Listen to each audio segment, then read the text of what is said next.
জ্যোতি শৰ্মাৰ সৈতে ভাস্কৰ আছে বৰ্তমান নুনমাটি আমি ভাস্কৰৰ পৰা জানিম বৰ্তমান পৰিস্থিতি কেনেকুৱা নুনমাটিত যিহেতু দুটাকৈ জঘন্য ঘটনাই জোকাৰি গৈছে এই তিনিটা দিনত নুনমাটিত গতিকে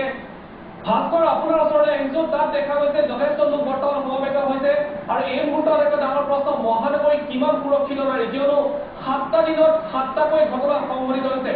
আৰক্ষীৰ ভূমিকাৰ সম্পৰ্কত কি কয় গৃহ বিভাগৰ ভূমিকা সম্পৰ্কত কি কয় সেই অঞ্চলৰ মহিলাসকলে ভাস্কৰ আপোনাৰ পৰা জানিম